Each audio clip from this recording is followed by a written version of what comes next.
What's going on, Brappers? Welcome back to Brap Mode. This is your host, Singh, coming to you with another very informative video. If you have not joined the Brapper community yet, please do so by hitting the subscribe button below. It's free and you'll never miss another video. We're going to be adding on to our series for giants riding motorcycles. So with this series, I hope to cover a variety of different bikes to help you guys pick the right one for you. So don't forget to subscribe so you guys can get most up-to-date content from this series. As you guys saw from the thumbnail and the pictures up right now, we're going to be covering the CBR1000RR riding position. Let's just quickly start with my dimensions. I am a 6'5", 195 pounds with an inseam of 34. Usually wear 34 jeans, Levi's, for example. In terms of shirts, I usually wear a size 36 in sleeves. If you go to buy a shirt, it's usually, for example, 16 and a half, which is usually a collar size. And then they'll have two numbers like 33, 34 or 35, 36. I generally go for 36, so 36, 37 most likely. In terms of shoes, I wear a size 13. So hopefully that gives you guys enough information for you guys to compare yourself to me. So why don't we go ahead and get right into it. Let's start with sitting on the bike, and then we'll go through all the different riding positions. As you can see, here's a couple of videos of me jumping on the bike. It's fairly easy to throw your leg over.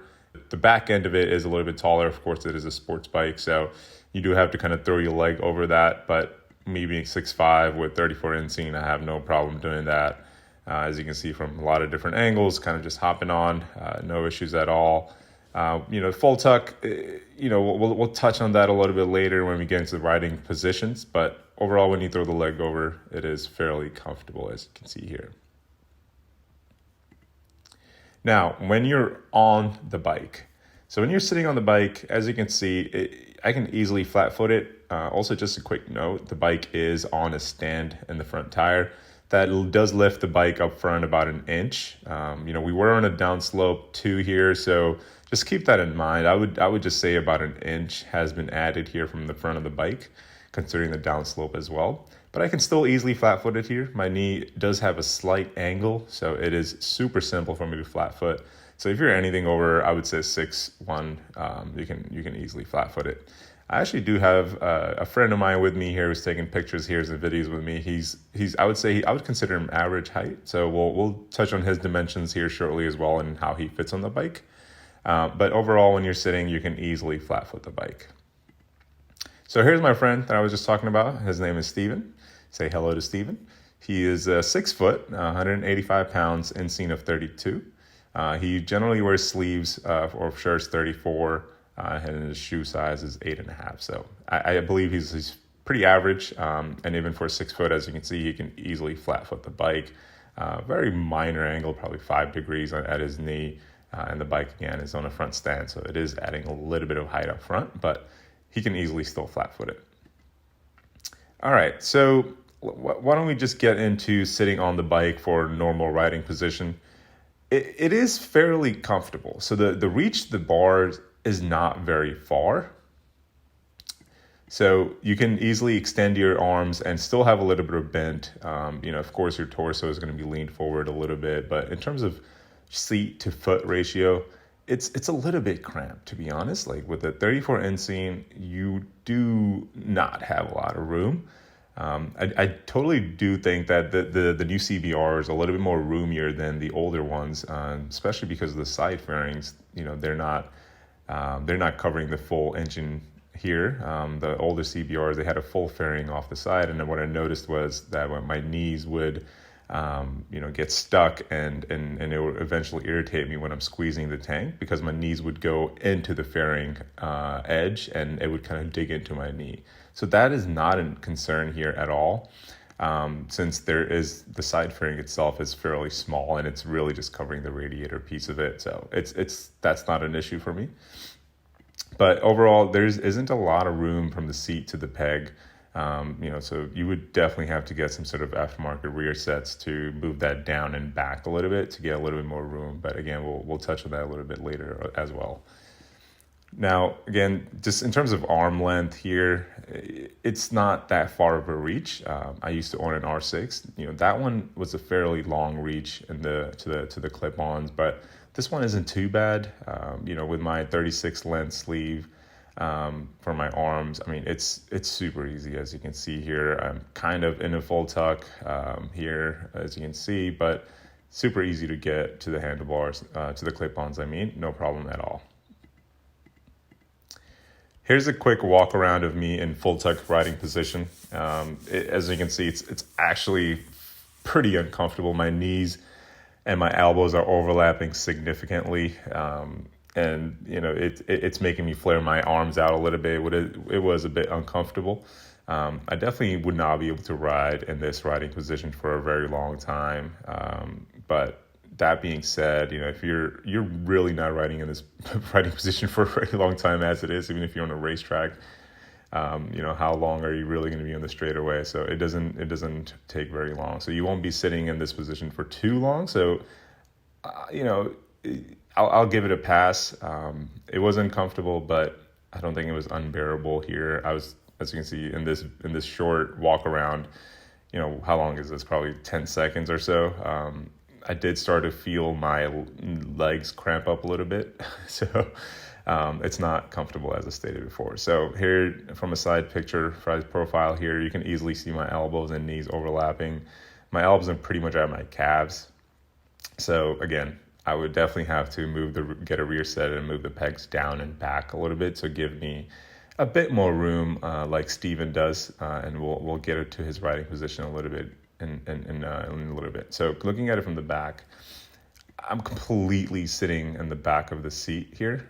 So just so you guys are aware, on the seat itself, I'm sitting all the way back so I can take advantage of the full room that I have here. But even when I'm in full tuck, my torso is so long that I don't really fit under the windscreen that the CBR has. So I would definitely be in the blast here a little bit. So I would have to get a taller screen to make sure that I do fit into this to the windscreen here a little bit. But the stock one is a little too low, so you would have to get a new one.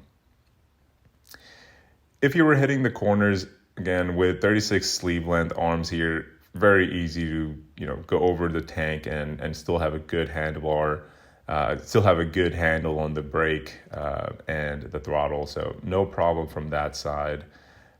The bike was a little wobbly on the stand, so I didn't feel comfortable enough to keep my legs on the bike and do a full lean. But looking at it from the clutch side here, easy to do, easy to hold down to, plenty of room for you. You can easily come off the seat. Seat is wide enough, so you should have no problems.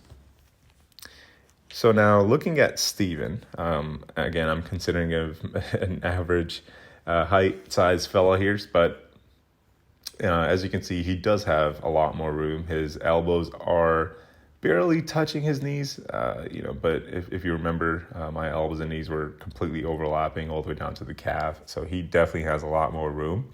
I think we can get to this riding position if we move the rear set down and back just 1 inch.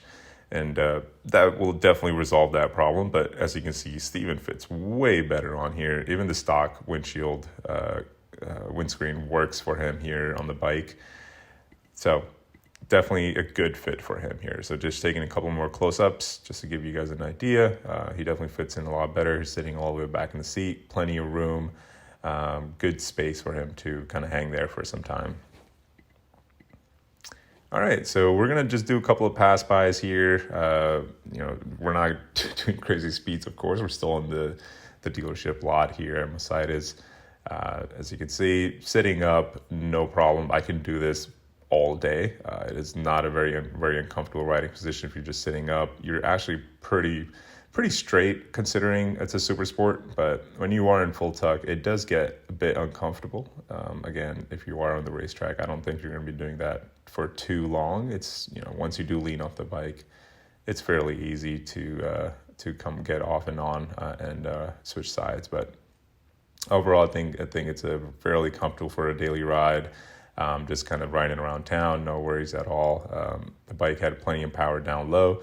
I did do a ride on the bike as well, a bit more of an extended ride. I took it out for a couple of hours. I'll do a separate video on that, how it feels on an extended ride a bit. But in a summary, it was fairly comfortable. I didn't have any pain points to talk about. But now let's look at Steven doing a couple of ride-bys. Again, he does have to lean forward a little bit more. His arms are a bit shorter than mine. So he does have to lean a bit more, but he did say he was still fairly comfortable on the bike. His knees, weren't as cramped. His legs weren't as cramped as ours, but he was extremely comfortable as well. So overall, good mix of bike. I think a few modifications can get you where you need to be if you are really interested in this bike. It isn't, out of the box. It's not. I wouldn't consider it 6'5" friendly. You can totally do it. Everybody can ride any bike. People riding Grums these days, right? That are over 6'5". So you can totally ride any bike you want. But this bike definitely makes it pretty easy to modify. There's a lot of modifications that could be made here. Even just a simple rear set replacement can get you a lot more comfort and make it even better for you to ride on a longer distance trip. So with that being said, I think I'm going to go ahead and close out the video here. Again, if you guys have not checked out my XSR Tall Rider review, please do so. If there are other motorcycles you guys would like me to do a review on in this similar format, please let me know in the comment section below. Again, if you guys don't mind hitting the like button, it lets me know that you guys are enjoying this content. And it also lets YouTube know that you guys are enjoying the content, and it will share it with other viewers as well. Thank you for staying tuned. I'll catch you guys on the next one. See ya.